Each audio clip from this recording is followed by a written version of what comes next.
الكلمة الآن لسيدتي حبيب زقاد. سيد الراضي، سيد الرئيس، ماذا بيا نسمعك واش قلت لي قبل ما ندخل. أنا قلت هذا الكلام والناس هذو يسمعوك، ولا هذا مش إيجابي؟ هذا حذفتها من القائمة تاع الإيجابية. عندك سلسلة سي زقاد تنبيه أول، أرجع الموضوع. هذا نسمعوه الناس كل، كنت هنا وكنت أنا هنا والناس كل كانوا هنا. لا داعي تكرر، أنا سمعناه وعرفناه. أرد عليك. تفضل، هذا كلام حافظين. أرد عليك. تفضل. لا اسمح لي. هذا انذار اول. لا ارجع الموضوع. لا مانيش خدام عندك انا، راني نايب كيما انت، مانيش خدام عندك انا. لا عيب هذه تقول لي انذار. لا هذا لا اسحبها هذه مانيش خدام عندك انا، راني نائب تاع الشعب الجزائري، راني نمثل 30 مليون طابيسون. تفضل اتكلم. الله اسحبها سيد الرئيس. اذا جيت تعارك برا. لا ما تقدرش تخرجني. اذا باش تعارك برا. راني نمثلك كيما انا كيما انت، راني جزائري كيما انت، ومن حقي ندافع عن الشعب الجزائري هذه. سبحان الله وبحمده. سبحان الله، انا من الجزائر راح تنحي لي الجنسيه. سبحان الله، من حقي باش نهضر واش نحب. جو سوي ليبر، رانا في بلد ديمقراطي، تدعي الديمقراطيه وما تخلينيش نهضر. سبحان الله. ماهيش هذه ديمقراطيه. لا لا لا لا لا, لا ديمقراطيه تاعكم انتم تاع المناصب والمكاسب، ما تخليوناش نهضروا، خليونا نهضروا. سبحان الله، جو سوي ان ديبيتي كيما انتم كيما انت. سبحان الله، هذا محافظ البنك هذا ما تخلينيش انا نعاقب عليه واش يقول. استاذ باش تهدر الميكروفون قدامك. شكرا. وما تحبش تهدر. بارك الله فيك. تعارك مش تشعر. السلام عليكم. شكرا.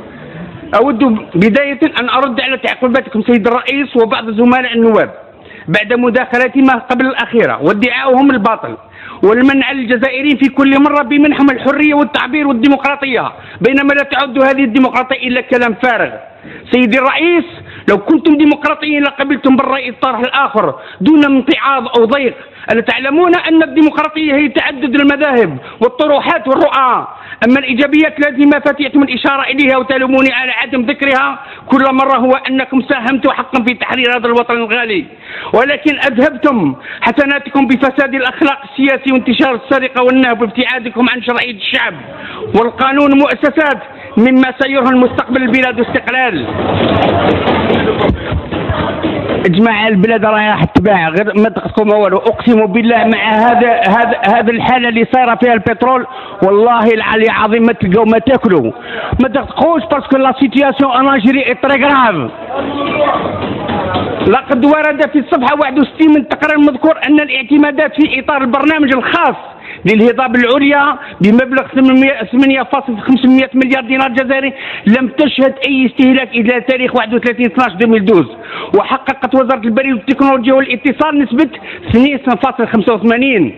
هل أكون عدوا لما أقول أن التقرير يشير إلى أن إنجاز المدينة الجديدة بحسيم سعود قد عرف تأخيرا كبيرا، حيث بلغت نسبة استهلاك الاعتمادات منذ انطلاق برنامج الإنجاز الذي يعود إلى أكثر من 5 سنوات 1.52%. هل أكون ظالما عندما أذكر بما تم رصده مبالغ مالية من أجل فتح 150 ألف منصب شغل هذه السنة وبقية مجمدة إلى حين يشاء الله، بينما يبقى شبابنا يعاني من البطالة؟ هل أكون جاحدا في حقهم عندما أتطرق إلى الحريق الذي طالت المطبعة النقدية التي سال من أجلها كثير من الحبر عبر الصحف الوطنية والأجنبية؟ لكن المؤسف حقا هو السكوت الرسمي وكأن حريق شب في إسطبل. لماذا لم يعطونا تفاصيل عن الحادث والأضرار التي لحقت بهذه المطبعة منذ 2 سنتين؟ كيف يمكن أن نستوعب أن المغرب الذي يحوز على استعياط نقدي يقدر ب 17 مليار دولار ويقوم اقتصاده على السياحة فقط، ورغم ذلك فإن ملكه لم يجد صعوبة في تكريم مواطنيه الراغبين في السفر أو الدراسة أو العلاج لمحي 4000 أورو سنويا، في الوقت نفسه تمنح تونس إلى مواطنين 3000 أورو سنويا، مع أن احتياطها النقدي الأجنبي لم يتعدى 10 مليار دولار. كيف لبلد ثري مثل الجزائر باحتياطي يفوق 200 مليار دولار لا يمكن لمواطنيه أن يستفيدوا إلا من 130 أورو على أكثر تقدير؟ أنتم تعلمون جيدا أن هذا المبلغ المحدد لا يكفي ليلة واحدة في فندق محترم في الخارج. هل أكون مستفزا عندما أقول أن زمن البحبوحة المالية في الجزائر أفرخت الطبقية الاجتماعية بأبسط صورها، أين يهيمن الأميون الذين اغتصبوا المناصب والمكاسب بينما يفر أهل العلم والشهادات العليا لينجوا من حقر واحتقار الجهلة. وفي كاليفورنيا مثلا بعد أن حقق معهد التكنولوجيا تطورا خارقا وحصل